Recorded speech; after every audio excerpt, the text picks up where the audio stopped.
కొత్తపేట ప్రభుత్వ ఆసుపత్రి government junior కళాశాల కొత్తపేట పంచాయతీలలో సమీక్షా సమావేశంలో ఎమ్మెల్యే బండారు సత్యానందరావు పాల్గొన్నారు.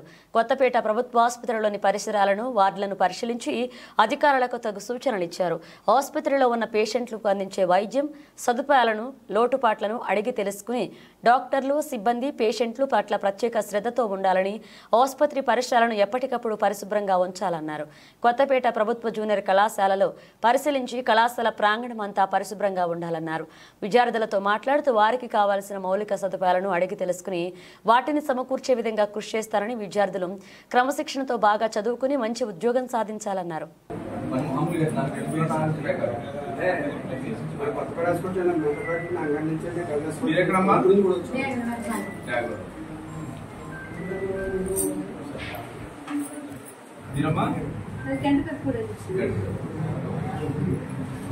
చూస్తున్నారా డాక్టర్ గారు? అది ఎన్నోసార్లు ప్రాబ్లం ఫస్ట్ టైం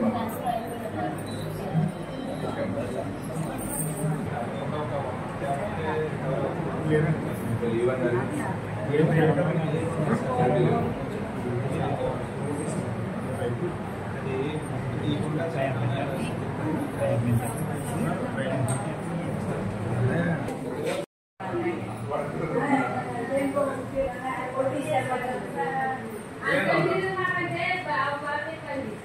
అందరూ అదే చెప్తున్నారు. అందుకు వచ్చానండి తెలుసుకున్నాను. మళ్ళీ ఏం చేయగలం మనం చేద్దాం.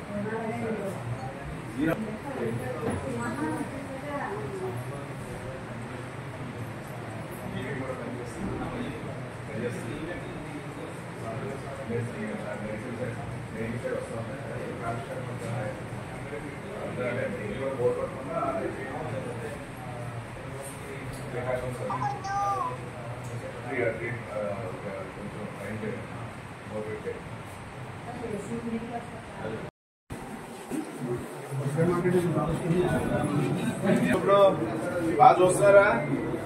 ఎప్పుడు జరిగింది మీకు అమ్మా? రాత్రి ఎన్ని గంటలకు వచ్చారు ఇక్కడికి? 6 గంటలు. డాక్టర్ అది అందరూ వచ్చినట్లే మీకు అన్ని చూసి చేశారమ్మా? నేనే ఇప్పుడైనా బాగుందా? ఇక్కడ ఏ ఊరు మీరు? ఉందాలి ఇద్దరు పిల్లలు కూడా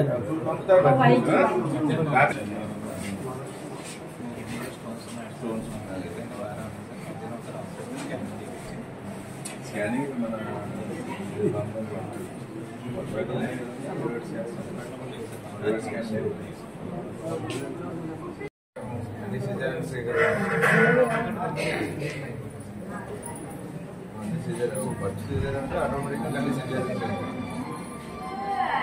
మనకి సివిల్ సర్జన్ ఒకటి సార్, చిన్నపిల్లల డాక్టర్లు లేకపోవడం చాలా ఇబ్బంది అవుతుంది సార్. మనకి ఇక్కడ గతం నుంచి మీరున్న టైంలోనే అప్పుడు వేసారు. తర్వాత మళ్ళీ ఇప్పుడు వరకు లేపడం డెలివరీ అయితే బాగా చేస్తున్నారు వీళ్ళ కేసులు. వచ్చిన పిల్లల్ని వెంటనే వాళ్ళకి అధికంగా మనం ఏంటంటే మన గవర్నమెంట్ హాస్పిటల్లో ఫ్రీ సౌకర్యం చేస్తున్నాం సార్. కానీ ఈ మెడికల్ కోచింగ్కి వెళ్ళి చిన్నపిల్లలు పట్టుకోలేక వాళ్ళు అర్థం ఇబ్బంది పడుతున్నారు సార్. చిన్నపిల్లల డాక్టరు అలాగే సివిల్ సర్జన్ కూడా లేరు మనకి. ఆర్థోపెడిక్ అయితే రీసెంట్గా యాక్సిడెంట్ ఏదో అవును సార్. దానివల్ల ఏంటంటే సిబ్బంది కూడా కొంచెం తక్కువ ఉన్నారు సార్. మెయిన్ ఏంటంటే మనకి గవర్నమెంట్ హాస్పిటల్లో చిన్నపిల్లల డాక్టర్లు మనకి తప్పనిసరి సార్. మనకి ఎంత పెద్ద హాస్పిటల్ ఉందండి ఏఎంలోనే ఎవరున్నారండి? ఎవరు లేదు సార్.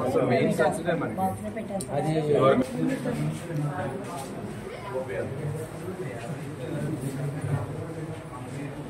Monthly average 52-75.